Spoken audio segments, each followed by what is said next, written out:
ಮಾಡೋಣ. ನನ್ನ ಮೊದಲು ಪ್ರಸ್ತಾವನೆಗೆ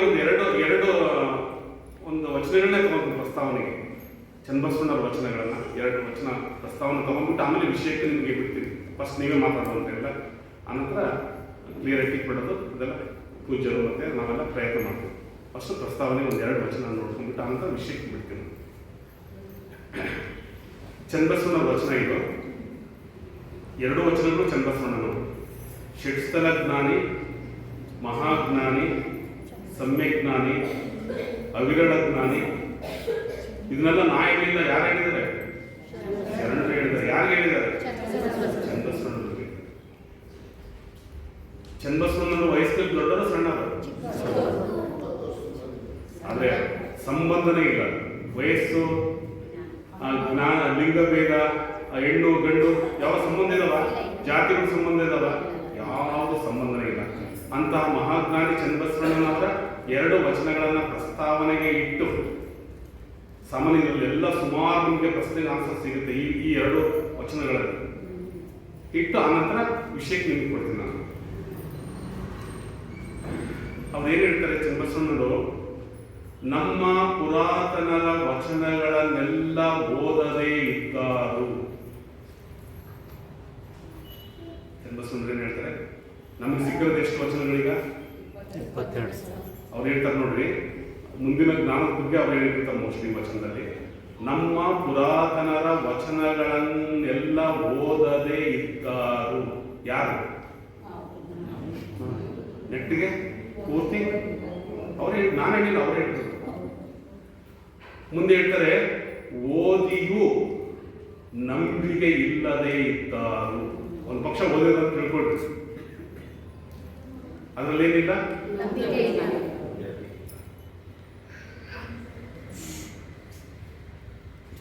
ಉದಾಹರಣೆ ಅಂದ್ರೆ ನಂಬಂಗಿಲ್ಲ, ಹೊರತು ನಾವು ವಚನ ಹೇಳಿದ್ರು ನಂಬಂಗಿಲ್ಲ. ಜಸ್ಟ್ ಉದಾಹರಣೆ ಒಂದು ಹೇಳ್ತೀನಿ ನಾನು. ಬ್ರಹ್ಮಾಂಡದ ಬಗ್ಗೆ ಒಂದು ಶರಣ ವಚನ ತಗೊಂಡು ನಾನು ತಿಳ್ಕೊಳ್ಳಿ. ಬ್ರಹ್ಮಾಂಡದಲ್ಲಿ ಈ ಭೂಮಿಯಿಂದ ಅಂತರದಲ್ಲಿ ಇಂತಿಷ್ಟು ಯೋಜನೆಗಳ ಅಂತರದಲ್ಲಿ ಇಂತಹ ಲೋಕ ಇದೆ, ಇಂತಹ ಜೀವಿಗಳಿದ್ದಾರೆ, ಅವರ ಆಯುಷ್ಯ ಇಷ್ಟು, ಅವರು ಇದು ಅಂತ ಚನ್ನಬಸವಣ್ಣನವರೇ ಹೇಳಿದಾರಂತೆ ವಚನ ಕೊಟ್ಟಿನ ಅಂತ ತಿಳ್ಕೊಳ್ಳಿ. ಅದನ್ನು ನಾವು ಏಕದಮ್ ನಂಬಿಡ್ತೀವ ನಾವು? ಅದನ್ನ ಹೇಳ್ಬಿಡ್ತೀವಿ. ಫಸ್ಟ್ ಆಫ್ ಆಲ್ ನಮ್ಮ ಪುರಾತನರ ವಚನಗಳೆಲ್ಲ ಓದದೇ ಇದ್ದಾರು, ಓದಿಯೂ ನಂಬಿಕೆ ಇಲ್ಲದೆ ಇದ್ದಾರು. ಅವರಿಗೆ ಹೊಸ ಬಂದರೆ ದಯಮಾಡಿ ಪ್ರಸಾರಕ್ಕೆ ಅವಕಾಶ ಕೊಡಬೇಕು. ಯಾರು ಕಾರ್ಯಕ್ರಮಗಳು ಇಟ್ಟು ಅದ ಮೇಲೆ ಪ್ರಸಾರ ಮಾಡ್ಕೊಂಡು ಬರಲಿ ಅಂತ ಹೇಳ್ತಾರೆ. ಆಮೇಲೆ ಸೈಲೆಂಟ್ ಅನ್ನ ಇದು ಮಾಡಿದ್ರೆ ಅಷ್ಟು ಹೊರಗಿಂದನೇ ಅವ್ರನ್ನ ಇದು ಮಾಡಬೇಕು. ದಯಮಾಡಿ ಚಿಂತನೆಗೆ ಅವಕಾಶ ಕೊಡಬೇಕು, ಚಿಂತನೆಯಲ್ಲಿ ಭಾಗವಹಿಸಬೇಕು, ಎಲ್ಲರೂ ಪ್ರಶ್ನೆಗಳನ್ನು ಕೇಳಬೇಕು, ಎಲ್ಲರೂ ಮಾತಾಡಬೇಕು. ನೋಡಿ ಮತ್ತೆ ಹೇಳ್ತಾರೆ, ಓದಿಯೂ ನಂಬಿಕೆ ಇಲ್ಲದೆ ಇದ್ದಾರು. ಮುಂದೆ ಹೇಳ್ತಾರೆ, 100ಕ್ಕೊಬ್ಬರಲ್ಲದೆ ನಂಬರು. ನೋಡಿ ಹೆಂಗ್ ಹೇಳ್ತಾರೆ, ಎಷ್ಟು ಜನ? 100 ಜನ ಅಕಸ್ಮಾತ್ ಓದಿದ್ರೆ ಅವ್ರು ಅದರಲ್ಲಿ ಯಾರ ಒಬ್ಬರು ಮಾತ್ರ ಏನ್ ಪಾಯಿಂಟ್ಸ್. ಉದಾಹರಣೆ 10,000 ಜನ ಬಸವ ತತ್ವದವರು ಅಥವಾ ಬಸವಾನುಯಾಯಿಗಳು ವಚನಗಳನ್ನೆಲ್ಲ ಓದಿದಾರೆ ಅಂತ ತಿಳ್ಕೊಳ್ರಿ. 100ಕ್ಕೊಬ್ಬರಾದ್ರೆ ಎಷ್ಟು ಜನ ಆಗ್ತಾರೆ? 1000 ಜನ. 10,000 ಜನ ಎಲ್ಲ ವಚನಗಳನ್ನ ಓದಿದ್ರೆ ಅದರಲ್ಲಿ ನಂಬರ್ ಎಷ್ಟು ಜನ? ಹಂಗಾಗಿ ನಮ್ಮಲ್ಲಿದ್ರೆ ನಂಬರ್ ನಾನು ನೋಡ್ಬೇಕು. ಶರಣ ಹೇಳಿದಾರೆ, 100ಕ್ಕೊಬ್ಬರಲ್ಲದೆ ನಂಬರು, ನಮ್ಮ ಆದ್ಯರ ವಚನಗಳ ಜರಿದಾರು. ಏನ ನಮ್ಮ ಆದ್ಯರ ವಚನಗಳ ಜರಿದಾರು. ಜರಿದಾರ ಅಂದ್ರೆ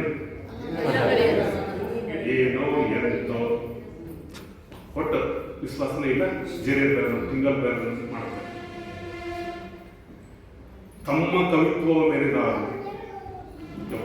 ಇದು ಡೇಂಜರ್. ತಮ್ಮ ಕವಿತ್ವವ ಮೆರೆದಾರು ಅಂದ್ರೆ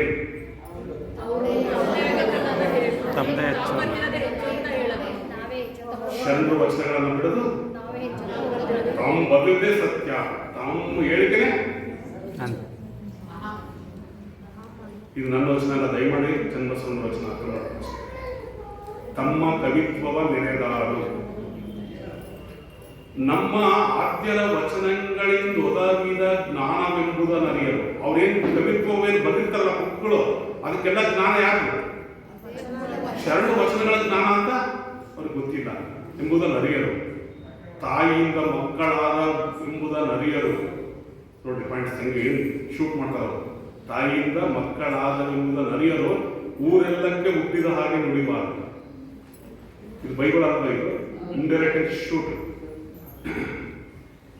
ನಮ್ಮ ಪುರಾತನದ ವಚನವೇ ತಂದೆ ತಾಯಿ ಎಂದರಿಯರು. ಪುರಾತನರು ಶರಣರೇ ಸಾಮಾನ್ಯನಾದರು, ತಂದೆ ತಾಯಿ ಎಂದು ಅರಿಯರು. ನಮ್ಮ ಆದ್ಯರ ವಚನದ ಜ್ಞಾನದ ನೆಲೆಯ ತೆಗೆಸಿತ್ತು.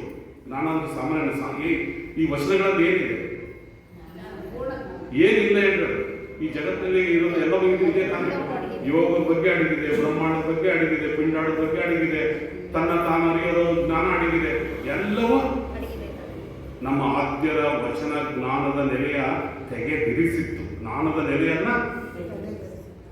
ನಮ್ಮ ಆದ್ಯರ ವಚನ ಮದ ಮತ್ಸರಾದಿ ಅರಿಷಡ್ವರ್ಗ ವ್ಯಸನಗಳ, ಸಪ್ತ ವ್ಯಸನಗಳ, ಪಂಚೇಂದ್ರಿಯ ದಶವಾಯುಗಳಿಗೆ ಅರಿವ ಮನವ ಸಿಕ್ಕಿತ್ತು. ಏನ್ ಮಾಡ್ತು? ನಮ್ಮ ಆದ್ಯರ ವಚನ ಅಂಗೇಂದ್ರಿಯಗಳ ಲಿಂಗೇಂದ್ರಿಯಗಳೆನಿಸಿತ್ತು. ಅಂಗೇಂದ್ರಿಯಗಳ ಅಂಗೇಂದ್ರಿಯಗಳು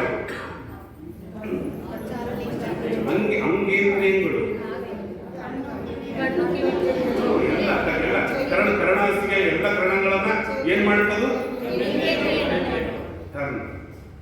ನಮ್ಮ ಆದ್ಯರ ವಚನ 101 ಸ್ಥಳವ ಮೀರಿದ ಮಹಾದಲ್ಲಿ ನೆಲೆಸಿತ್ತು. ನಮ್ಮ ಆದ್ಯರ ವಚನ 216 ಲಿಂಗಕ್ಕೆ ಸರ್ವೇಂದ್ರಿಯ ಸನ್ಮತವ ಮಾಡಿ ಸಾಕಾರವ ಸವೆದು ನಿರಾಕಾರವ ನರಿದು. ಸಾಕಾರ ಮತ್ತೆ ನಿರವಯ ನಿತ್ಯ ಸುಖದಲ್ಲಿರಿಸಿತ್ತು. ಯಾವುದು? ಆದ್ಯರ ವಚನಗಳು, ಜ್ಞಾನ. ಇದು ಶರಣರು.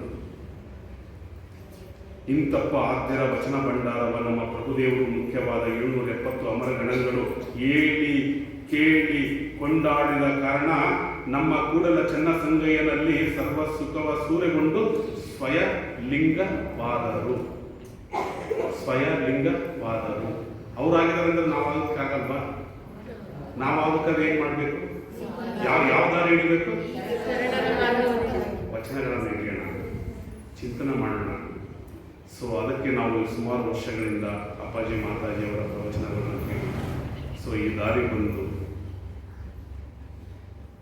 ಆದಷ್ಟು ವಚನಗಳಲ್ಲಿ ಮುಳುಗ್ತಾ ಇದೀವಿ. ಪ್ರತಿನಿತ್ಯ ಪೂಜೆ ಮಾಡ್ತಿದ್ದೀವಿ. ಎಲ್ಲೋ ಸ್ವಲ್ಪ ಮಟ್ಟಿಗೆ ನಾವು ಮಿಸ್ ಆಗಿರ್ಬೇಕಂತ ಕಾಣುತ್ತೆ. ಅದನ್ನ ಟೈಮ್ ಇದೆ, ಸಾಕಷ್ಟು ಟೈಮ್ ಇದೆ, ತಿದ್ಕೊಳ್ಲಿಕ್ಕೆ ಅವಕಾಶ ನಾವು ಸರಿಯಾಗಿ ತಿದ್ಕೊಳ್ಳೋಣ. ಇದು ಒಂದು ವಚನ. ಇನ್ನೊಂದು ವಚನ ಇದೆ, ಅವ್ರದೇ ಇದೆ. ನಾವು ಇನ್ನೊಬ್ಬರಿಗೆ ಹೇಳ್ಬೇಕೋ ಬೇಡೋ ಅನ್ನೋ ವಿಷಯಕ್ಕೆ ಬರ್ತೇವೆ. ವಚನಗಳ ಚಿಂತನೆ ಮಾಡಬೇಕೋ ಬೇಡೋ, ಹೇಳ್ಬೇಕೋ ಬೇಡೋ ಅನ್ನೋದಕ್ಕೆ ಇದು ತುಂಬಾ ಚೆನ್ನಾಗಿದೆ. ಹುಲಿ, ಹಾವು, ಕಿಚ್ಚು, ಕಳ್ಳರ. ಒಂದ್ ಕಡೆಗೆ ಹುಲಿ ಇದೆ, ಒಂದ್ ಕಡೆಗೆ ಕಿಚ್ಚು ಅಂದ್ರೆ ಹಾವು, ಕಿಚ್ಚು, ಕಳ್ಳರ ಭಯ. ಕಳ್ಳರಿದ್ದಾರೆ ಏನ್ ಆಡೋದಲ್ಲೇ ಶೂಟ್ ಮಾಡ್ತಿರ್ತಾರೆ ಎಲ್ಲ. ಎಲ್ಲ ಗಂಡು ಮಕ್ಳು ಇದ್ದಾರೆ, ಹೆಣ್ಮಕ್ಳು ಇದ್ದಾರೆ, ಗೊತ್ತಲ್ಲ. ಹೈ ಲೆವೆಲ್ ಟೆಕ್ನಾಲಜಿ ಇದೆ. ಹುಲಿ, ಹಾವು, ಕಿಚ್ಚು, ಕಳ್ಳರ ಭಯವೆಂದು ಹೇಳಿದವರ ಮೇಲೆ ನೋವು ಉಂಟೆ ಅಯ್ಯ. ಅಕಸ್ಮಾತ್ ಯಾರು ಅಣ್ಣ ಅಲ್ಲಿ ಹೋಗ್ಬೇಡ್ರಿ, ಅಲ್ಲೊಂದು ಹುಲಿ ಇದೆ, ನಾನು ಈಗ ನೋಡಿದ್ದೀನಿ, ಆ ದಾರಿಗೆ ಹೋಗ್ಬೇಡ್ರಿ ಅಂತ ತಪ್ಪ ಒಳ್ಳೇದ ಕೆಟ್ಟದ್ದು? ಅಲ್ಲಿ ಹಾವಿದೆ ಅಥವಾ ಹುಲಿ ಇದೆ ಅಥವಾ ಅಲ್ಲಿ ದೊಡ್ಡ ಬೆಂಕಿ ಬರ್ತಾ ಇದೆ, ಕಾಡ್ಗಿಚ್ಚು ಬರ್ತಾ ಇದೆ, ಅಲ್ಲಿ ಹೋಗ್ಬೇಡ್ರಿ. ಬೆಂಕಿ ನಿಮ್ಮ ಊರೊಳಗೂ ಬರ್ಬೋದು ಅಥವಾ ಕಾಡಲ್ಲೂ ಬರ್ಬೋದು. ಅಲ್ಲಿ ಬರೆದು ಉರಿತಾ ಇಲ್ವಾ ಈಗ ಸದ್ಯ? ಎಲ್ಲಿ ಉಳಿತಿದೆ ಅಂದ್ರೆ ಅಮೆರಿಕದಲ್ಲಿ ಲಾಸ್ ಏಂಜಲಸ್ ಎಲ್ಲ ಇಡೀ ಸಿಟಿನ ಬಸ್ ಮಾಡಿ ಹೋಗ್ತದವೆ. ಒಂದೊಂದ್ಸರಿ ಏನಾಗಿ ಗೊತ್ತಾ, ಹಾಲಿವುಡ್ ದೊಡ್ಡ ವಿಲ್ಲಾಗಳಿರ್ತಕ್ಕಂಥದ್ದು ನುಗ್ಗಿಬಿಡ್ತು. ಒಬ್ಬ ಹೆಣ್ಮಗಳು ದೊಡ್ಡ ಫೇಮಸ್ ಆಕ್ಟರ್ಸ್ ಹೇಳ್ತಾರೆ, ನಾನು 5 ನಿಮಿಷದಲ್ಲಿ ಬಚಾವ್ ಅಂದ್ರೆ ನಾನು ಸುಟ್ಟೋಗಿದ್ದೆ ಅಂತ, ನಾನು ಪಾರ್ ಮಾಡಿದ್ರು ಅಂತ ಹೇಳಿದ್ರು. ಬಂದ್ ಬೇಕು ಪಾರ್ ಮಾಡಿದ್ರು ನನಗೆ ಅಂತ. ಹುಲಿ, ಹಾವು, ಕಿಚ್ಚು, ಕಳ್ಳರ ಭಯವೆಂದು ಹೇಳಿದವರ ಮೇಲೆ ನೋವು ಉಂಟೆ. ಅವ್ರಿಗೆ ಹೇಳಿದಂಗೆ ಬಚಾವ್ ಮಾಡಿದಂಗೆ ಏನಾದ್ರು ನೋವು ಉಂಟೆ? ನೊಂದರೆ ನೋಯಲಿ, ಇದರಿಂದ ಏನಾದರೂ ಆಗಲಿ. ಕೆಲವರು ಹೇಳ್ತಾರೆ, ಹುಲಿ ಬಂದು ಬರ್ರಿ, ನೀವ್ಯಾಕೆ ನಮ್ಗೆ ಎದುರಿಸ್ತೀರಿ ಅನ್ನಪ್ಪ. ಮುಂದೆ ಏನಾದ್ರು ಆಗಲ್ರಿ, ನೀವ್ಯಾಕೆ ಭಯ ಹೊಡಿಸ್ತೀರಿ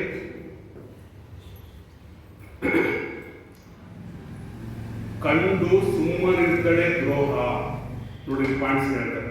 ಕಂಡು ಸುಮ್ಮನಿದ್ದಡೆ, ಅಕಸ್ಮಾತ್ ಒಂದು ಮಗು ಹೋಗ್ತಾ ಇದೆ, ಅಲ್ಲೊಂದು ಗಾಡಿ ಬರ್ತಾ ಇದೆ, ಅದು ನೋಡ್ತಾ ಇದೆ, ಬೇಗ ಪಟ್ಟಣದಲ್ಲಿ ಬಚಾವ್ ಮಾಡಬೇಕು ಅಥವಾ ಮಗು ಹೇಳ್ಬೇಕು ಅಥವಾ ತಪ್ಪಿಸ್ಬೇಕು, ಸುಮ್ಮನೆ ನೋಡ್ತಾ ನಿಂತ್ಕೊಂಡು ನೋಡಿದ್ರೆ ಏನಾಗುತ್ತೆ? ದ್ರೋಹ. ಕಂಡು ಸುಮ್ಮನಿದ್ದಡೆ ದ್ರೋಹ.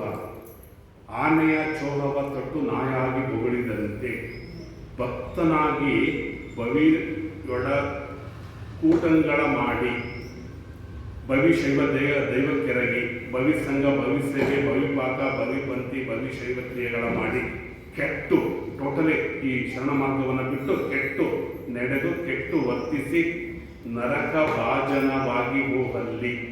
ಟೋಟಲಿ ದಾರಿ ತಪ್ಪಿ ನರಕ ಭಾಜನವಾಗಿ ಹೋಗಲ್ಲಿ. ಅರಿದರಿದು, ಅಕಸ್ಮಾತ್ ಯಾರಾದರೂ ತಿಳ್ಕೊಂಡಂಥವ್ರು, ಅರ್ಧಂಥವ್ರು ತಿಳ್ಕೊಂಡಂಥವ್ರು, ನಿಮ್ಮ ಆರೋಗ್ಯಕ್ಕೆ ತಿಳಿದಂಥವ್ರು, ಅರಿದರಿದು ಗುರುರೂಪವಾದ ಶರಣರು ಸುಮ್ಮನಿದ್ದಡೆ ದ್ರೋಹ. ಅಂದ್ರೆ ಇಲ್ಲಿ ಏನಾಗಿದೆ? ಚಿಂತನೆ ಏನಾಗಿದೆ? ಹೇಳಲೇಬೇಕಲ್ವ? ಸುಮ್ಮನಿದ್ರೆ ಏನಾಗುತ್ತೆ? ನೋಡಿ ಎಕ್ಸಾಂಪಲ್ ಕೊಟ್ಟು ಹೇಳ್ತಾರೆ. ಅಲ್ಲಿ ಹುಲಿ ಕಾಡು ಗಿಚ್ಚು, ಸೊ ಬೇರೆ ಬೇರೆ ಹೆಂಗ್ ಬಂದಾಗ ಹೆಂಗೆ ಅದು ಹೇಳಿದ್ರೆ ಹೆಂಗೆ ಇದಾಗುತ್ತೋ ಅದನ್ನ ಎಕ್ಸಾಂಪಲ್ ಕೊಟ್ಟು ಹೇಳ್ತಾರೆ. ಇದೇನು ಕಾರಣವೆಂದರೆ ಆ ಭಕ್ತ ಮಾರ್ಗವು ಸತ್ಯ ಶರಣರದು. ಈ ಮಾರ್ಗ ಯಾರಿಗಲ್ಲ, ಶರಣರದು. ಅವರ ಹಾನಿ ವೃತ್ತಿ ತನ್ನದಾಗಿ. ಅಕಸ್ಮಾತ್ ಭಕ್ತರು ಯಾರಾದ್ರೂ ಹೇಳಿದ್ರೆ ಅದರ ಹಾನಿ ವೃತ್ತಿ ಯಾರು? ಸೊ ಎಲ್ಲರಿಗೂ ಇದು ಬರುತ್ತೆ. ಅದು ಕಾರಣ ಅವರ ಒಡೆದು ಬಡೆದು ಜಡಿದು. ಏನ್ ಹೇಳ್ತಾರೆ ಚನ್ನಬಸವನವರು? ಅವ್ರನ್ನ ದಾರಿ ತಪ್ಪವ್ರನ್ನ ಒಡೆದು ಬಡಿದು ಜಡಿದು ನುಡಿದು, ಅಂದ್ರೆ ಸರಿಯಾಗಿ ತಿಳಿಸಿ ತಡಿಗೆ ಸಾರಿಸಿದಲ್ಲಿ ಒಡಗೂಡಿಕೊಂಡಿಪ್ಪ ಲಿಂಗವು. ಎಲ್ಲವನ್ನು ಇದು ಮಾಡಿಬಿಟ್ಟು ಏನ್ ಮಾಡಬೇಕು? ಹಚ್ಚಿದಾಗ, ಉದಾಹರಣೆ ನಿಮ್ಮ ಮಕ್ಕಳು, ಸಣ್ಣ ಮಕ್ಕಳು, ತಂದೆ ತಾಯಿ ಏನ್ ಮಾಡ್ತಾರೆ? ಅವ್ರು ಸ್ಕೂಲಿಗೆ ಹೋಗಲ್ಲ ಅಂತ ಹೇಳ್ತಾರೆ, ಟ್ಯೂಷನ್ಗೆ ಹೋಗಲ್ಲ ಅಂತ ಹೇಳ್ತಾರೆ, ನಾನು ಓದಲ್ಲ ಅಂತ ಹೇಳ್ತಾರೆ. ಸುಮ್ಮನೆ ಇರ್ತೀರ ನೀವು? ಒಂದ್ ಕಡೆಗೆ ಪ್ರೀತಿ ಮಾಡ್ತೀರಿ, ಮತ್ತೊಂದ್ ಕಡೆಗೆ ಆಮೇಲೆ ದೊಡ್ಡದಾಗ್ತಾ ಆಗ್ತಾ ಆಗ್ತಾ ಯಾವ ಜಾಬ್ ಹೋಗ್ಬೇಕು ಅಥವಾ ಏನೇನು ಇರ್ತೈತೆ ವ್ಯಾಪಾರ ಮಾಡ್ಬೇಕು, ವ್ಯಾಪಾರ ಮಾಡಿದ್ರೆ ಇರ್ತದೆ ಕಷ್ಟ ತಕ್ಷಣ ಅದು ಸ್ಟಾಪ್ ಮಾಡಿದಾಗ ಮತ್ತೆ ಅವ್ರಿಗೆಲ್ಲ ದಡ ಸೇರಿಸ್ತೀರ ಇಲ್ಲ? ಹಂಗೆ ಭಕ್ತ ಮಾರ್ಗದಲ್ಲಿ ಇರ್ತವ್ರಿಗೆ ಏನ್ ಮಾಡ್ಬೇಕು? ನಾವೆಲ್ಲ ಸೇರಿಸ್ಬೇಕು, ಸರಿಯಾಗಿ ತಿಳಿಸ್ಕೊಡ್ಬೇಕು. ಅಲ್ಲದಿದ್ದಡೆ ನಡು ನೀರೊಳಗದ್ದುವನು ನಮ್ಮ ಕೂಡಲ ಚನ್ನಸಂಗಯ್ಯನು. ಸರಿಯಾಗಿ ತಿಳಿಸ್ತಾ ಇದ್ರೆ ನಡು ನೀರು ಅಂದ್ರೆ ಒಂದು ಒಳ್ಳೆ ಹೋಗ್ತಿರುತ್ತೆ ಅಂತ ತಿಳ್ಕೊಡ್ರಿ. ಹೋದ್ರೆ ಸದ್ದ ಹೋಗಿ ಜಸ್ಟ್ ಅಲ್ಲೇ ಮುಗಿಸ್ಬಿಡೋದಂಗೆ. ನಿಮ್ಮ ಭದ್ರಾ ನದಿ ಸದ್ಯ ಕಮ್ಮಿ ಇದೆ, ಅಲ್ಲಿ ತುಂಗ ಹೊರಗೆರೆದು ಹರಿತಾ ಇದೆ.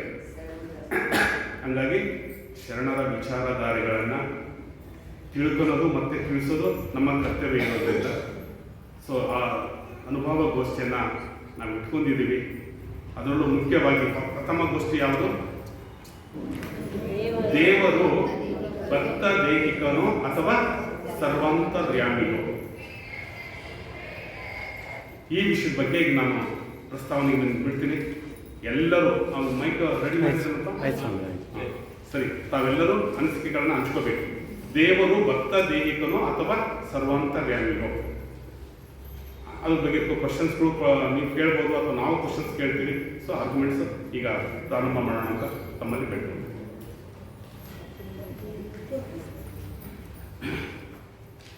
ಯಾರಿಗೂ ಅವ್ರ ಮನಸ್ಸಿನಾಗ ಇಟ್ಕೊಂಡ್ರು ಅವ್ರು ಒಂಥರ ಆಯಿತು, ನಿಮ್ಮ ಮನಸ್ಸಿನಾಗ ಇಟ್ಕೊಂಡ್ರೆ ಇಲ್ಲಿ ಸಮಸ್ಯೆ ಬಗೆಹರಿಲಿಲ್ಲ. ಇಲ್ಲಿ ಸಮಸ್ಯೆ ಬಗೆಹರ್ಬೇಕಾದ್ರೆ ಏನು ನಡೀಬೇಕು? ಇದು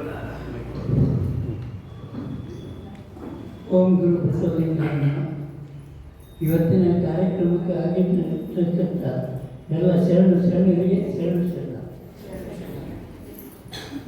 ನಿಮ್ಮ ಹೆಸರು ನನ್ನ ರಾಷ್ಟ್ರೀಯ ವರ್ಷದಾದ ವೀರಭದ್ರಪ್ಪ ಅಂತ ಭದ್ರಾವತಿಯ. ಓಂ ಗುರು ಬಸವಲಿಂಗಯ್ಯನ ಎಲ್ಲರೂ ಸೇರಿದ್ದಾನೆ. ಎಲ್ಲಿದ್ದಾನೆ? ಹಲೋ. ಸೃಷ್ಟಿಕರ್ತ ಪರಮಾತ್ಮ ನಮ್ಗೆ ಆಧಾರ ಕೊಟ್ಟಿದ್ದಾನೆ, ಜ್ಞಾನ ಬುದ್ಧಿ ಶಕ್ತಿ. ಸಾಗರದ ಶರಣರು ನಾವು ಎಲ್ಲ ಕಡೆ ಇರೋ ದೇವರನ್ನು ಒಪ್ಪಲ್ಲ ಅಂದ್ರು. ಹಂಗಾರೆ ಈ ದೇವರ ಇದು ಹಂಗಾರೆ ಮೂರ್ತಿ ದೇವರ ಕೂತ್ಕೊಳ್ರಿ, ಇನ್ನೂ ಟೈಮ್ ಇದೆ, ಸಾಕು ಚರ್ಚೆ ಮಾಡೋಣ.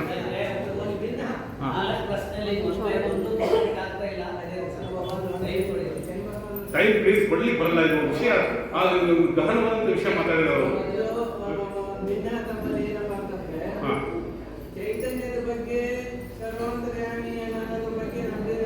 ಅಲ್ಲ ಕರೆಕ್ಟ್ ಇದೆ ಅಪ್ಪರ, ನಿಮ್ದು ಎಲ್ಲ ಸರಿ ಇದೆ, ಖಂಡಿತವಾಗಿ ಸರಿ ಇದೆ ನಿಮ್ದು. ನಾನು ಕ್ಲಿಯರ್ ಮಾಡ್ಕೊಡ್ತೀನಿ, ನೀವು ಯಾಕೆ ಚಿಂತೆ ಮಾಡಬೇಡ್ರಿ, ನೀವು ಕನ್ಫ್ಯೂಸ್ ಮಾಡ್ಕೋಬೇಡ್ರಿ. ಯಾಕೆ ತರ್ಟಿ ಒಂದು ನಿಮಿಷ, ಯಾಕಂದ್ರೆ ಯಾರು ಕನ್ಫ್ಯೂಸ್ ಆಗಬೇಡ್ರಿ, ಎಲ್ಲರ ವಿಚಾರಧಾರೆಗಳು ಕರೆಕ್ಟ್ ಇದಾವೆ. ಅವರು ಯಾಕೆ ವಿಷಯ ತಗೊಂಡಿರ್ಬೇಕು, ಭಕ್ತ ನನ್ನ ಒಂದು ವಿಷಯದ ಭಕ್ತನೊಳಗೆ ದೇವರಿದ್ದಾನೆ ಅಂದಮೇಲೆ, ದೇವರಿದ್ದಾನೆ ಅಂದಮೇಲೆ ನಮ್ಮ ಬಾಡಿ ಬಿತ್ತು, ನಾವು ಸತ್ವಿ, ಹಂಗಾರೆ ದೇವ್ರಿಗೆ ಸಾವು ಉಂಟಾ? ಅದಕ್ಕೆ ಸಾವನ್ನ ಹೆಂಗ್ ಗೆಲ್ಬೇಕಂತ ಹೇಳ್ಬಿಟ್ಟು ಅವ್ರ ಚಕ್ರಗಳನ್ನ ಓಪನ್ ಮಾಡಿ ಯೋಗದ ಬಗ್ಗೆ ತಿಳಿಸಿದ್ರು. ಅದನ್ನ ಅಕ್ಸೆಪ್ಟ್ ಮಾಡ್ಕೋಬೇಕು ನಾವು. ಭಕ್ತ ಅಂದ್ರೆ ಸುಲಭನಾ? ಭಕ್ತ ಅಂದ್ರೆ ಯಾರು? ಭಕ್ತ ಅಂದ್ರೆ ಆ ಭಕ್ತನನ್ನು ತಿಳ್ಕೋಬೇಕು, ದೇವರ ಸ್ವರೂಪನೂ ತಿಳ್ಕೋಬೇಕು. ಅವ್ರು ಹೇಳಿದ್ರು ಸರಿ, ಎಲ್ಲರೂ ಹೇಳಿದ್ರು ಸರಿ, ಅಲ್ಟಿಮೇಟ್ ಇನ್ನೂ ಚರ್ಚೆ ಆಗಲಿ ಇಂತ ತರೋಣ ಅಂತೆ. ಈಗ ಪೂಜ್ಯ ತಾಯಿಯವರು ಏನ್ ಹೇಳ್ತಿಲ್ಲ, ದೇವರು ಯಾವ ಕಡೆ ಮುಖ ಮಾಡ್ಕೊಂಡಿದ್ದಾನೆ, ದೇವರು ಏನೇನು ಮಾಡ್ತಾನೆ. ಎಷ್ಟು ಪ್ರಶ್ನೆ ನೋಡಿ, ಎಷ್ಟು ಅದ್ಭುತ ಇದೆ. ಯಾವ್ದಾದ್ರು ಪ್ರಶ್ನೆ ಏನು? ದೇವರು ಎಲ್ಲಿದ್ದಾನೆ, ದೇವರು ಯಾವ ಕಡೆ ಮುಖ ಮಾಡ್ಕೊಂಡಿದ್ದಾನೆ, ದೇವರು ಏನೇನು ಮಾಡ್ತಾನೆ. ಅವಾಗ ಆಸ್ಥಾನ ಪಂಡಿತರು ಇರ್ತಾರಪ್ಪ, ಆಸ್ಥಾನದಲ್ಲಿ ಪಂಡಿತರು ಇರ್ತಾರೆ, ಎಲ್ಲ ಏನೋ ಸದಯ ಸೂಚನೆಗೆಲ್ಲ ಅವ್ರ ಪ್ರಶ್ನೆ ಕೇಳ್ತಾರೆ. ನೋಡು, ಒಟ್ಟು ಪ್ರಶ್ನೆಗೆ ಆನ್ಸರ್ ಅವ್ರಿಗೆ ಯಾರು ಬೇರೆ ಬೇರೆ ಆಸ್ಥಾನದ ಎಲ್ಲ ಪುರೋಹಿತರು, ಪಂಡಿತರು, ಜ್ಞಾನಿಗಳು, ಆಧ್ಯಾತ್ಮಿಕಗಳನ್ನ ಎಲ್ಲ ಕರೆಸಿ ಕೇಳಿದ್ರೆ ಯಾರು ಇವರಿಗೆ ಸಮರ್ಪಕವಾಗಿ ಉತ್ತರ ಅವಾಗ ಕೊಡೋದಿಲ್ಲ. ಹಂಗಾಗಿ ಒಂದು ಡೇಟ್ ಕೊಡ್ತಾನೆ, ನೀವು ಈ ಡೇಟ್ ಒಳಗೆ ಹೇಳಿದ್ರೆ ಸರಿ, ಇಲ್ಲಾಂದ್ರೆ ನಿಮ್ಮನ್ನು ಕಿತ್ತೆಸಿರ್ತೀನಿ, ನಿಮಗೆ ಶಿಕ್ಷೆನೂ ಕೊಡ್ತೀನಿ. ಯಾಕೆ ಶಿಕ್ಷೆ ಕೊಡ್ತೀನಿ? ನಮ್ಮಿಂದ ತಿಂಕೊಂಡು ಉಂಟ್ಕೊಂಡು ಆರಾಮಾಗಿ ನಡೀತಿದ್ರಲ್ಲ, ನಿಮ್ಗೆ ಆನ್ಸರ್ ಕೊಟ್ಟಿದ್ರೆ ಶಿಕ್ಷೆ ಕೊಡ್ತೀನಿ. ಈ ಥರ ಹಿಂಗಾಯ್ತು, ಚಿಂತೆ ಆಯಿತು. ಅವಾಗ ಡೇಟ್ ಹತ್ರ ಬರ್ತಾ ಇತ್ತು, ಟೈಮ್ ಹತ್ರ ಬರ್ತಿತ್ತು. ಯಾಕೆ ಊಟ ನಿದ್ರೆಗಳು ಯಾರಿಗೆ ಬರಲಿಲ್ಲ? ಪಂಡಿತರು ಬರಲಿಲ್ಲ. ಆವಾಗ ಬಹಳ ವೀಕ್ ಆಗತ್ತಿದ್ರು. ಆಮೇಲೆ ಕೆಲಸ ಆಡೋ ಬೇರೆ ನೋಡೋ ಕುಟುಂಬ ಯಾರೊಬ್ಬರು ಸಾಮಾನ್ಯ ವ್ಯಕ್ತಿ, ಯಾಕೆ ಇಷ್ಟೆಲ್ಲ ಸರಿ ಇದೆ, ಏನು ಯಾಕೆ ಆಸ್ಥಾನಕ್ಕೆ ಹೋಗ್ತೇವೆ? ಇಲ್ಲಪ್ಪ, 3 ಪ್ರಶ್ನೆಗಳು ಕೇಳಿದಂತೆ ಅವನು ರಾಜ 3 ಪ್ರಶ್ನೆ ಕೇಳಿದಾನೆ. ಈ ಡೇಟ್ ಒಳಗೆ ಹೇಳದೇ ಇದ್ರೆ ನಮ್ಗೆ ಏನಾಗುತ್ತೆ? ಶಿಕ್ಷೆ ಆಗುತ್ತೆ, ಕೆಲಸ ಹೋಗುತ್ತೆ, ನಮ್ಮ ಮುಂದೆ ಗತಿ ಹೆಂಗೆ ಅಂತ. ಏನ್ ಪ್ರಶ್ನೆ? ಸೊ ದೇವರಿದ್ದಾನೆ, ಏನ್ ಮಾಡ್ತಾನೆ, ಯಾವ ಕಡೆ? ಈ 3 ಪ್ರಶ್ನೆಗೆ ನಾನು ಆನ್ಸರ್ ಕೊಡ್ತೀನಿ ಬಿಡ್ರಿ. ಹಂಗಾರೆ ಹೇಳೋದು ಇಲ್ಲ, ಇಲ್ಲಿ ಹೇಳೋದು ನಾನು ಅಲ್ಲೇ ಹೇಳ್ತೀನಿ ಅಂತ ಹೇಳಿ. ನೋಡಿ ಎಷ್ಟಿದೆ, ಅಲ್ಲೇ ಆಯ್ತಪ್ಪ ಅಂತ ಹೇಳ್ಬಿಟ್ಟು ಡೇಟ್ ಪರ್ಮಿಷನ್ ಕೊಡ್ತಾರೆ. ಸೊ ಆ ಟೈಮ್ನಲ್ಲಿ ಎಲ್ಲ ಆಸ್ಥಾನದೆಲ್ಲ ರಾಜನ ಸಭೆಯಲ್ಲಿ ಸೇರಿರ್ತಾರೆ. ಸೊ ನಮ್ಮ ಪಂಡಿತರ ಪರ್ಮಿಷನ್ ಕೊಟ್ಟಿದ್ದಾರೆ, ನಾನು ಆನ್ಸರ್ ಕೊಡ್ತೀನಿ ಅಂದ ತಕ್ಷಣ ಒಳಗಡೆ ಬಿಡ್ತಾರೆ, ರಾಜನ ಹತ್ರ ಕುಂತಿರ್ತಾರೆ, ಪೀಠದ ಮೇಲೆ ಕುಂದಿಸ್ತಾರೆ. ನಾನು ಹೇಳೋನು ಗುರುಗಳು, ಕೇಳೋರು ಶಿಷ್ಯರು, ಕೇಳೋರ್ ಮೇಲೆ ಕೂತ್ಕೋಬೇಕು. ರಾಜನ ಕಿತ್ತದ ಮೇಲೆ ಸೀಟ್ ಮಾಡಿ ಕುಂದಿಸೋದು ಯಾರನ್ನ? ಸಾಮಾನ್ಯ ವ್ಯಕ್ತಿನ. 6 ತಿಂಗಳಿಗೆ ಬಟ್ಟೆ ಹಾಕೊಂಡು ಹೋಗಿದ್ದ, ಆಮೇಲೆ ಕುಂದಿಸಿದ್ರು. ಏನು ರಾಜ ಪ್ರಶ್ನೆ ಏನು? ಪ್ರಶ್ನೆ ಏನು? ದೇವರು ಎಲ್ಲಿದ್ದಾನೆ ದೇವರು? ಅವಾಗ ಆಯ್ತು ರಾಜ, ಆಕಳವನ್ನ ಇಟ್ಕೊಂಬರ್ರಿ, ಹಾಲು ಕೊಡ್ತಕ್ಕಂಥ ಆಕಳವನ್ನ ಇಟ್ಕೊಂಬಂದ್ರು. ಆಸನದ ಅಲ್ಲಿ ನೋಡಿದ್ರು. ಆಕಳದಲ್ಲಿ ಹಾಲು ಎಲ್ಲಿದೆ? ಅಂದ್ರೆ ಕೆಚ್ಚಲು ಕೊಯ್ದುಕೊಳ್ಳೋಣ. ಮನೆ ಕೆಲವು ದುಷ್ಟ ವ್ಯಕ್ತಿಗಳು ಬೆಂಗಳೂರಿನಲ್ಲೇ ಎಲ್ಲ ಕೆಚ್ಚಲು ಕೊಯ್ದರು ನೋಡಿದ್ರು. ಟಿವಿ ಕೆಲವು ಒಂದು ಆಟ ಸತ್ತೇ ಹೋಯ್ತು ಅಲ್ವಾ? ಎಂತ ದುಷ್ಟ ಇದ್ದಾರೆ ನೋಡ್ರಿ. ಕಸ ತಿಂದು ಹಾಲನ್ನು ಕೊಡ್ತಕ್ಕಂಥ ಕೆಚ್ಚಲನ್ನು ಕೊಯ್ದ್ರಂದ್ರೆ ಇವರು ವೈಯಕ್ತಿಕ ಇದಕ್ಕೆ. ಆಕಳ ಕೆಚ್ಚಲನ್ನ ಕೊಯ್ದ್ರೆ ಏನ್ ಬರುತ್ತೆ? ಹಂಗಾರೆ ರಾಜ ಹಾಲು ಎಲ್ಲಿದೆ? ಹಾಲು ಎಲ್ಲಿದೆ? ಹಸುವಿನ ನರನಾಡಿಯಲ್ಲೆಲ್ಲ ಹಾಲಿದ್ರು ಸಹ ಆ ಕರು ಬಂದು ಹೆಂಗ್ ಗೊತ್ತಿರುತ್ತೆ ನೋಡ್ಬೇಕು, ಸಿಚುವೇಶನ್ ನೋಡ್ಬೇಕು. ನಾವು ಆಕಳ ಕಟ್ಟಿದ್ರೆ ಯಾರಾದ್ರು ಹಂಗ ರೌಂಡ್ ಹೊಡಿತಿರುತ್ತೆ, ಮತ್ತೆ ಆ ತಾಯಿನ ರೌಂಡ್ ಹೊಡೆದೋಡ್ ಗೊತ್ತಿರುತ್ತೆ. ಅವಾಗ ಏನ್ ಮಾಡ್ತಾರೆ? ಎಲ್ಲ ಕಡೆಗೆ ಹಾಲು ಇದ್ರು ಸಹ ಎಲ್ಲಿ ಪ್ರಕಟ ಆಗುತ್ತದು? ದೇವ್ರು ಎಲ್ಲ ಕಡೆಗೆ ಇದ್ರು ಸಹ ಪ್ರಕಟ ಆಗೋದು ಭಕ್ತರ ಹೃದಯದಲ್ಲಿ. ಒಳ್ಳೆ ಪ್ರಶ್ನೆಗೆ ಆನ್ಸರ್ ಕೊಟ್ಟಪ್ಪ ನೀನು. ನೆಕ್ಸ್ಟ್, ದೇವ್ರು ಯಾವ ಕಡೆ ಮುಖ ಮಾಡ್ತಾರೆ?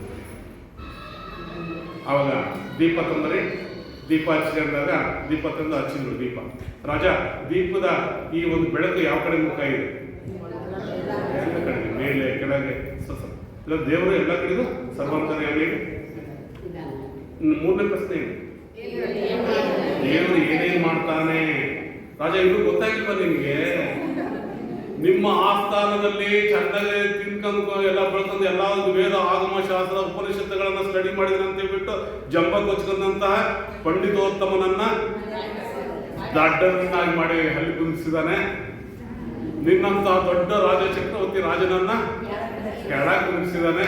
ನಾನೊಬ್ಬ ಕುರಿಕಾಯ ಒಬ್ಬ ಸಾಮಾನ್ಯ ವ್ಯಕ್ತಿಯನ್ನ ದೇವರು ಏನೆಲ್ಲ ಮಾಡೋ ಶಕ್ತಿ ಯಾರಿಗೆ? ಹಾಗಾಗಿ ದೇವರು ಸರ್ವವ್ಯಾಪಿ, ಆಮೇಲೆ ಭಕ್ತರ ಹೃದಯದಲ್ಲಿದ್ದಾರೆ. ಸೊ ಏನ್ ಬೇಕಾದ್ರೂ ಮಾಡೋ ಶಕ್ತಿ ಇದೆ. ನೆಕ್ಸ್ಟ್ ಏನು? ಅವ್ರು ಏನು ಹೇಳಿದ್ರು ನನಗೆ ಗೊತ್ತಿಲ್ಲ, ಯಾಕಂದ್ರೆ ಅರ್ಧ ಬರ್ಧ ಕೇಳಿಸ್ಕೊಂಡಿದ್ದೇನೆ. ಬುದ್ಧಿಯವರು ಮಾತಾಡಿದ್ದು ನಾನು ಕೇಳಿಸ್ಕೊಂಡಿದ್ದೀನಿ, ಆದರೆ ನನಗೆ ಅದು ಪೂರ್ಣ ಅಳವಡಿಸಿಲ್ಲ, ಯಾಕಂದ್ರೆ ನನ್ನ ಕಿವಿನೇ ಕೇಳಿಸಲ್ಲ. ನನ್ನದೇ ಆದಂಥ ಪ್ರಭುದೇವರ ಒಂದು ವಚನದ ಆಧಾರದ ಮೇಲೆ ನಾನು 4 ಮಾತುಗಳನ್ನು ವಿವೇಚನೆ ಮಾಡ್ತೀನಿ. ಸಕಲ ವೇದಶಾಸ್ತ್ರಗಳನ್ನು ನೇಣ ಕಟ್ಟಿ ಹಿಡಿದು ತೂಗಿ ಜೋಗಳವಾಡುತ್ತಿದ್ದಾಳೆ ಪ್ರಾಂತೀಯ ಬತ್ತಾಗಿ, ತೊಟ್ಟಿಲ ಮುರಿದು ನೇಣ ಹರಿದು ಜೋಗುಳದಿಂದಲ್ಲದೆ ಗುಹೇಶ್ವರನೆಂಬ ಲಿಂಗವ ಕಾಣಲಾಗದು. ಈ ವಚನದಲ್ಲಿ ನನ್ನ ಅನಿಸಿಕೆ ಅಂತಂದ್ರೆ ಸರ್ವಾಂತರ್ಯಾಮಿ ಪರಮಾತ್ಮ. ಯಾಕಂದ್ರೆ ಅವನು ದಡ್ಡಗೂ ಇರ್ತಾನೆ, ಜಾಣಗೂ ಇರ್ತಾನೆ, ವಿದ್ವಾನರಲ್ಲಿಯೋ ಮನಸ್ಸಲ್ಲಿರ್ತಾನೆ. ಈಗ ನಾವು ಈ ಪಂಚಭೂತಗಳಂತ ಏನು ಕರಿತೀವಲ್ಲ, ಅಲ್ಲಿ ಹಲವಾರು ರೀತಿಯ ಸಸ್ಯಗಳನ್ನು ನೋಡ್ತೇವೆ ನಾವು. ಒಂದೊಂದು ಜಾತಿಯ ಒಂದೊಂದು ಮರಗಳ ಗಿಡಗಳನ್ನು ನೋಡ್ತೇವೆ. ಆದರೆ ಆ ಎಲ್ಲ ಸಮರಸದೊಳಗೆ ಒಂದೇ ಆದಂಥ ಸಿಹಿ ಮತ್ತು ಹುಳಿ 2 ಪದಾರ್ಥಗಳನ್ನು ನೋಡ್ತೇವೆ ನಾವು. ಈ ದೃಷ್ಟಿಯಿಂದ ನಾನು ಹೆಚ್ಚಿನ ವಿಷಯ ಪ್ರಸ್ತಾಪ ಮಾಡಲಾರ್ತಾನೆ. ದೇವರು ಸರ್ವಾಂತರ್ಯಾಮಿನೇ ವಿನಃ ಕೇವಲ ಭಕ್ತರಲ್ಲಿ ಮಾತ್ರ ಇರ್ತಾನಂತ ನಾನು ಒಪ್ಪೋದಿಲ್ಲ. ಯಾಕೆಂದರೆ ಅವನು ಸರ್ವಾಂತರ್ಯಾಮಿ ಇರೋದ್ರಿಂದನೇ ಅವಾಗ ನಮ್ಮ ಜೀವನ ಡಾಕ್ಟ್ರು ಇರಲಿ, ಜಾನನಿರಲಿ, ಯಾರೇ ಇರಲಿ, ಅವರೆಲ್ಲರ ಕೂಡ ಬದುಕಿಗೆ ಚೇತನ ಸ್ವರೂಪನಾಗಿರ್ತಕ್ಕಂಥದ್ದು ಸರ್ವಾಂತರ್ಯಾಮಿ ಇರ್ತಕ್ಕಂಥ ಪರಮಾತ್ಮ. ಆದ್ದರಿಂದ ಭಕ್ತರಿಗೆ ಮಾತ್ರ ಸೀಮಿತ ಅಲ್ಲ. ಅದಕ್ಕೆ ಅವರ ಭಕ್ತಿ ಒಬ್ಬ ಅಲ್ಲಿ ಭಕ್ತರು ಮತ್ತು ಶರಣರು ಯಾರು ಅಂತ ಅವ್ರು ಹೇಳಿದ್ದಾರೆ. ಅದಕ್ಕೆ ಲಕ್ಷಕ್ಕೊಬ್ಬ ಶರಣ ಭಕ್ತ, ಕೋಟಿಗೊಬ್ಬ ಶರಣ ಅಂತ ಮಾತನ್ನು ಕೂಡ ಹೇಳಿದ್ದಾರೆ. ಆ ದೃಷ್ಟಿಯಿಂದ ನಾವೆಲ್ಲರೂ ಕೂಡ ಏನು ಮಾಡಬೇಕಾಗಿದೆ ಅಂತ ಕೇಳಿದರೆ ಲಿಂಗ ಸೂತ್ರವನ್ನು ಹಿಡಿದು ನಮ್ಮ ಜೀವನವನ್ನು ಸಾಗಿಸಿದ್ರೆ ನಮ್ಮ ಎಲ್ಲ ಸಮಸ್ಯೆಗಳ ಪರಿಹಾರಕ್ಕೆ ಅದು ನಾವೇನು ಮಾಡ್ತೀವಿ ಅಂತ ಹೇಳಿದ್ರೆ ಕೊಳ ಲಿಂಗನೂ ಕಟ್ಟುತ್ತದೆ, ಕಂಡು ನಿರ್ಮಾಣಿಸಲ್ಪಟ್ಟಂತಹ ಎಲ್ಲ ವಿಷಯಗಳಿಗೆ ಕಂಡು ತಲೆದಿರುತ್ತದೆ. ಅದು ನಮ್ಮ ವೈಯಕ್ತಿಕ ಜೀವನದೊಳಗೆ ನಾವು ಹೇಳೋದು ಚಂದ್ರ ತತ್ವ ಅಂತರಂಗದೊಳಗೆ ಏನೆಲ್ಲ ನಡೀತಾ ಇರ್ತದೆ, ಇದು ಹೋಗ್ಬೇಕು ಚಂದ್ರ ದೃಷ್ಟಿಯಲ್ಲಿ. ನಮ್ಮ ಅನುಭವಕ್ಕೆ ಬಂದು ಹೇಳ್ತೀನಿ ನಾನು. ಶರಣ ಪರಂಪರೆಯಲ್ಲಿ ಇರ್ತಕ್ಕಂಥವರೇ ಕಳಬೇಡ ಕೊಲಬೇಡ ಹುಸಿಯ ನುಡಿಯ ಮೇಲೆ ವಚನ ಇದೆಯಲ್ಲ, ಆ ವಚನಕ್ಕೆ ಅವರೆಲ್ಲರೂ ಕೂಡ ಬಂದಿದ್ದಾರೆ. ಈಗ ಶರಣ ಸಾಹಿತ್ಯದಲ್ಲಿ ಇರ್ತಕ್ಕಂಥವ್ರೆ ಕಳ್ತನೂ ಮಾಡ್ತಾರೆ, ಸುಳ್ಳು ಹೇಳ್ತಾರೆ. ನಮ್ಮ ಗುರುಕುಲದಲ್ಲಿ ಒಂದು ಆಶ್ರಮ ಇದು ಮಾಡಿದ್ದೀನಿ ನಾನು. ಅಲ್ಲಿ ಲೈಬ್ರರಿ ಹಾಲ್ ಇದೆ, ಅಲ್ಲಿ ಒಳಗೆಲ್ಲ ಕರ್ಕೊಂಡೋಗಿ ತೋರಿಸ್ತಿರ್ತೀನಿ ನಾನು. ಅದರೊಳಗೆ ಕೆಲವು ಗ್ರಂಥಗಳೆಲ್ಲ ಮಾಯ ಆಗ್ತವೆ. ಅದ್ಯಾಕೆ ಮಾಯ ಆಗ್ತವೆ? ನಮ್ಮ ಕಾಲದಲ್ಲ ಸೇರಿಕೊಂಡು ತಗೋಬೇಕು ಅಷ್ಟೇ. ಮಾಯ ಅಂತ ಅಲ್ಲದು. ಯಾರು ಕೇಳಿದ್ರೆ ಅದೆಲ್ಲ ಮಾಯ ಆಗಿರ್ಬೇಕು. ಅದ್ಯಾಕೆ ಮಾಯ ಆಗ್ತವೆ? ನಮ್ಮಂತ ಯಾರು ಒಳಗೆ ಹೋಗಿರ್ತಾರೆ, ಆ ಕಳ್ಳತನ ಸ್ವರೂಪ ಇರೋದು ತಗೊಂಡು. ಆದರೆ ಏನಾಗಿತ್ತು ಕೇಳಿದ್ರೆ ಇದು ಶರಣರ ವಚನ ಸಾಹಿತ್ಯ ಬರೀ ಹೇಳೋದಕ್ಕೆ ಕೇಳೋದಕ್ಕೆ ಸೀಮಿತ ಆಗಲ್ಲ. ನಮ್ಮ ನಿತ್ಯ ಜೀವನದಲ್ಲಿ ನಡೆದು ತೋರಿಸ್ಬೇಕು. ಆಗ ಮಾತ್ರ ಶರಣ ಸಾಹಿತ್ಯಕ್ಕೆ ಬೆಲೆ ಬರ್ತದೆ, ಶರಣರು ಏನು ಕ್ರಾಂತಿಯನ್ನು ಮಾಡೋದಕ್ಕೆ ಬೆಲೆ ಬರ್ತದೆ ಅಂತ ಹೇಳ್ತಾ ನಾವು ಮಾತುಗಳನ್ನು ಎತ್ರ ಬಾಲ ಭಾಷೆಯ ಕೇಳಲಾಗ ಎತ್ರ ಜೀವ ಅಂದ್ರೇನು? ಎಲ್ಲ ಕಡೆ ಎಲ್ಲ ಜೀವಿಗಳಲ್ಲೂ ಶಿವನಿದ್ದಾನೆ ಅನ್ನೋದನ್ನ ನಾನು, ಅದು ಬಾಲ ಭಾಷೆ ಅಂದ್ರೇನು? ಸಣ್ಣ ಮಕ್ಕಳು ಮಾತು ನಾನು ಒಪ್ಪಲ್ಲ ಅಂತ ಹೇಳ್ತಾರೆ. ಯಾರು? ಬಸವಣ್ಣ. ಎತ್ರ ಜೀವ ತತ್ರ ಶಿವನೆಂಬ ಬಾಲ ಭಾಷೆಯ ಕೇಳಲಾಗದು. ಅದೇನು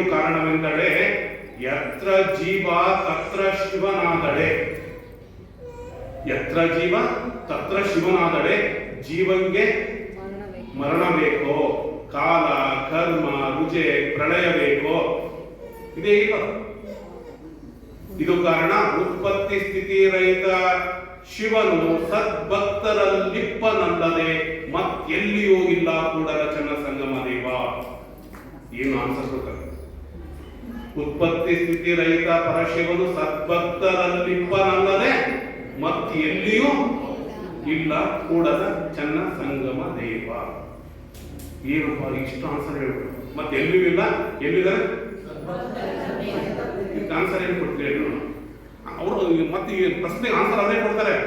ಎಲ್ಲ ಜೀವಿಗಳು ದೇವರಾದ್ರೆ ಅಲ್ಲಿ ರುಚೆ ಕರ್ಮ ಕಾಲ ಪ್ರಳಯ ಸಾವು ಹುಟ್ಟು ನೋವು ದೇವರಿಗಿದೆಯಾ? ಅದು ಮತ್ತೆ ನೀವು ಅದನ್ನ ದೇವರನ್ನ ಹೆಂಗ್ ಸಾಧ್ಯ, ಹೆಂಗ್ ಹೋಗ್ಲಿಕ್ಕೆ ಸಾಧ್ಯ? ಅದನ್ನೆಲ್ಲ ಒಂದ್ ಕಡೆ ಇವ್ರು ಹಿಂಗೆ ಹೇಳ್ತಾರೆ, ಬಸವಣ್ಣವ್ರು ಏನ್ ಹೇಳ್ತಾರೆ ಹೋಯ್ತಾ? ಎತ್ತ ನೋಡಿದಡತ್ತ ನೀನೇ ದೇವ, ವಿಶ್ವತೋ ಮುಖ ನೀನೇ ದೇವ, ವಿಶ್ವತೋ ಚಕ್ಷು ನೀನೇ ದೇವ, ವಿಶ್ವತೋ ಬಾಹು ನೀನೇ ದೇವ ಕೂಡ. ನೋಡಿ ಈಗ ಯಾರು ಇವ್ರು ನಂಬಬೇಕು, ಇವ್ರು ನಂಬಬೇಕು, ಕನ್ಫ್ಯೂಸ್ ಇದೆ ಇಲ್ಲ. ಹಂಗಾಗಿ ಎರಡೂ ಸತ್ಯ, ಅರ್ಥ ಮಾಡ್ಕೊಡ್ರಿ. ಚನ್ನಬಸವಣ್ಣವ್ರು ಹೇಳಿರೋದು ಸತ್ಯ, ಸೊ ಇದು ಸತ್ಯ ಇದೆ. ಸೊ ಅದ್ರ ಬಗ್ಗೆ ಡಿಸ್ಕಷನ್ ನಂತರ ಕ್ಲಿಯರಿಟಿ ಕೊಡೋಣಂತೆ. ಮತ್ತೆ ಯಾರು ಮಾತಾಡಿದ್ರೆ ಕ್ವಶನ್ಸ್ ಇದೆ, ಟಿ ವ್ಯವಸ್ಥೆ ಮಾಡಬೇಕು ದಯಮಾಡಿ ಕಾರ್ಯಕರ್ತರು. ಇಲ್ಲಿಗೆ ಬರ್ತೈತಿ. ಯಾರು ಒಂದು ಆಡಳಿತ ಪಾಪ ನೀವು ಒಂದು ಆಡಳಿತ ಬರೀ ಅಪ್ಪರೇ ಬಾಲಣ್ಣ ಶಿವಮೊಗ್ಗದಿಂದ ಬಂದಿದ್ದಾರೆ. ಅವರು ಒಂದು ವಚನ ಹೇಳಬೇಕಾದ್ರೆ ಬರೋಣ ನೀವು ಹೇಳ್ರಿ. ಆಮೇಲೆ ಈಗ ತೊಡಿ ನೀವು ಬರೋಣ.